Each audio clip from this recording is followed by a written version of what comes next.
नमस्कार, आप देख रहे हैं किस्सा गोई और मैं हूं राजेश कुमार। तो देश में इन दिनों किसान आंदोलन चल रहा है और केंद्र सरकार के 3 कृषि बिल के खिलाफ देश भर के किसान आंदोलन कर रहे हैं। और इन आंदोलनों के बीच में लगातार कई तरह की बातें उठ रही हैं। यह भी कहा जा रहा है कि किसानों का नेता कौन है, यह भी कहा जा रहा है कि सरकार जो कुछ कहना चाहती है वो किसान समझ नहीं रहे हैं। इन सब बातों के बीच ये भी बात उठ रही है कि किसानों का नेतृत्व कौन कर रहा है। इन सब बातों के बीच आज एक शख्स की याद आ रही है। आजादी के बाद इस देश में यह कहा गया कि भारत एक कृषि प्रधान देश है और किसान जो इस देश की रीढ़ हुआ करते हैं, उन्हें सच्चा नेतृत्व आखिर किसने दिया? कौन है वो व्यक्ति? कौन है वो व्यक्ति जिसने किसानों को सही नेतृत्व दिया? आज हम बात उसी शख्स की करेंगे। आज बात उनकी करेंगे जिनके बारे में यह कहा जाता था कि वो सरकारों के पास नहीं जाते थे बात करने के लिए, सरकार उनके पास आती थी बात करने के लिए। कोई उन्हें महात्मा टिकैत कहता था, कोई बाबा टिकैत। जी हां, सही समझा आपने। आज हम बात कर रहे हैं किसान नेता और भारतीय किसान यूनियन के अध्यक्ष रहे महेंद्र सिंह टिकैत की। ना तो उनसे पहले और ना उनके बाद उस तरीके के तेवर का कोई किसान नेता हमें देखने को मिला। मंच पर नहीं चढ़ते थे भाषण देने के लिए, मंच पर जाकर बोलते थे और फिर उतरकर किसानों के बीच बैठ जाते थे। यह तेवर था महेंद्र सिंह टिकैत का। ज्यादा पढ़े लिखे नहीं थे, लेकिन कवई अंदाज में, बिल्कुल ठेठ अंदाज में, और जो एक अक्खड़ मिजाज होता है भारतीय गांव के किसानों का, उसी लहजे में बात करते थे। लेकिन अपने अधिकार की बात करते थे, अपने हक की बात करते थे, और जो किसानों को मिलना चाहिए वो नहीं मिल रहा था उसकी बात करते थे महेंद्र सिंह टिकैत। खाना भी किसानों के साथ बैठकर खाते थे। तमाम तस्वीरें हमने देखी हैं कि किस तरीके से अखबार के पन्नों पर चावल खाते हुए गुड़ के साथ उनकी तस्वीरें हैं।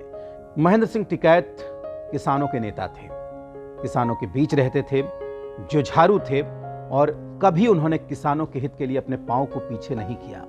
हर मोर्चे पर लोहा लिया, सबसे भिड़ गए। और कहा यह जाता है कि मामूली से काम के लिए, बीज के लिए, खाद के लिए, बिजली के लिए महेंद्र सिंह टिकैत से पहले किसानों को गिड़गिड़ाना पड़ता था। लेकिन इस प्रथा को बदल कर रख दिया महेंद्र सिंह टिकैत ने। महेंद्र सिंह टिकैत ने जब भी आंदोलन किया, इस देश को झकझोर दिया। विदेशी मीडिया ने और पूरे देश की मीडिया ने और पूरे देश में जितनी चर्चा आजादी के बाद बतौर किसान नेता महेंद्र सिंह टिकैत की हुई, किसी की नहीं हुई। आज जब किसान आंदोलन चल रहा है तो किसान अपने उस बड़े नेता को याद कर रहे होंगे, मिस कर रहे होंगे। आज हम आपको महेंद्र सिंह टिकैत के बारे में कुछ बताएंगे। एक वक्त था जब किसान अपने अधिकारों के लिए डरे सहमे रहते थे।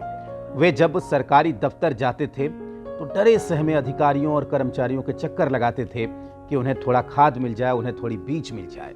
लेकिन इस पूरे सिस्टम को बदल कर रख दिया था महेंद्र सिंह टिकैत ने। उत्तर प्रदेश के मुजफ्फरनगर जिले के सिसौली गांव में 1935 में जन्म हुआ था महेंद्र सिंह टिकैत का। और महेंद्र सिंह टिकैत की उम्र जब महज 8 साल की थी तब उन्हें बालियान खाप का मुखिया बना दिया गया। तो ये आप कह सकते हैं कि नेतृत्व की क्षमता उनमें बचपन से ही जग गई थी, और जब भी मौका मिला उन्होंने उसे साबित किया। हमेशा वो किसानों के अधिकार के लिए लड़ते रहे। 1987 को मुजफ्फरनगर के शामली कस्बे में बिजली घर का उन्होंने घेराव किया था। किसानों के जब बिजली की दरें बढ़ा दी गई थी, उसका उन्होंने घेराव किया था कई किसानों के साथ। हालात इस कदर बिगड़ गए कि वहां पर गोली चलानी पड़ी थी। 2 किसान और एक पुलिस के जवान की वहां पर मौत हो गई थी। इसके बाद महेंद्र सिंह टिकैत किसानों की अस्थियों को विसर्जित करने के लिए जब चले वहां से गंगा की तरफ, और कहते हैं कि इतना बड़ा जुलूस हो गया था कि उसके ओर छोर का कुछ पता ही नहीं चलता था। और आखिरकार सरकार को झुकना पड़ा। सरकार उनके गांव आई, उनके कस्बे में आई, उनसे बातचीत किया और उनकी मांगों को मानना पड़ा। आपको बता दें कि वोट क्लब भी पहुंचे थे महेंद्र सिंह टिकैत। 25 अक्टूबर 1988 को महेंद्र सिंह टिकैत दिल्ली के वोट क्लब में भी पहुंचे थे। वहां पर इतनी बड़ी उन्होंने सभा की थी कि देश भर में उनकी चर्चा होने लगी। लोग चौंक गए, उनके तेवर को याद किया जाने लगा। इसके बाद कई कोशिश हुई कि उनको सियासत की तरफ खींच लिया जाए। उत्तर प्रदेश से, हरियाणा से उन्हें राज्यसभा भेजे जाने का ऑफर मिलने लगा। लेकिन महेंद्र सिंह टिकैत ने अपने पूरे आंदोलन को राजनीति से अलग रखा। उन्होंने उन सभी ऑफर को ठुकरा दिया। जीवन भर राजनीति से अलग रहे।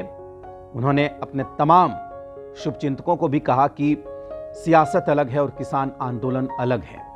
कहते हैं कि कई लोग देवीलाल की बात करें या फिर एच.डी. देवगौड़ा की बात करें, सबने ये चाहा कि महेंद्र सिंह टिकैत संसद में चले जाएं, लेकिन उन्होंने इसे नहीं माना। किसानों के लिए महेंद्र सिंह टिकैत किस तरीके से सोचते थे, किस तरीके से जूझने का उनमें जोश था और किस तरीके से उनके विचार थे, घटना आपको बताता हूं कि मार्च 2011 में वो बीमार पड़े थे, गंभीर बीमार थे, पड़े हुए थे।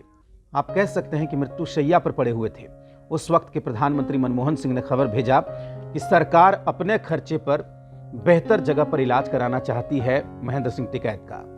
लेकिन आप सोचिए कि उस हालत में भी उस किसान नेता ने, भारतीय ग्रामीण पृष्ठभूमि का, भारतीय किसानों का प्रतिनिधित्व करने वाले उस सच्चे नेता ने मना कर दिया था और हंसते हुए कहा था कि मेरे इलाज की चिंता छोड़िए, किसानों की चिंता करिए। अगर इस वक्त भी मेरे जीते जी अगर आपने किसानों का कुछ भला कर दिया तो मैं आराम से मर सकूंगा, मुझे शांति मिलेगी, मैं अच्छा महसूस करूंगा, ये कहा था महेंद्र सिंह टिकैत ने। ये मार्च की बात है और 15 मई 2011 को इस बड़े किसान नेता ने इस दुनिया को अलविदा कह दिया।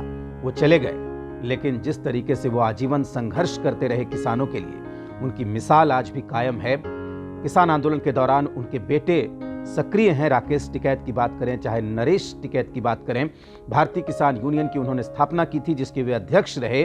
उन्होंने एक बुनियाद डाली है समृद्ध किसान आंदोलन की।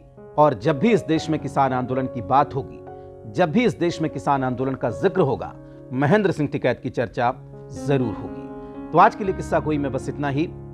हमारे पेज को लाइक करिए, सब्सक्राइब करिए, पसंद आए तो कमेंट करिए और इसे साझा जरूर करिए। नमस्कार।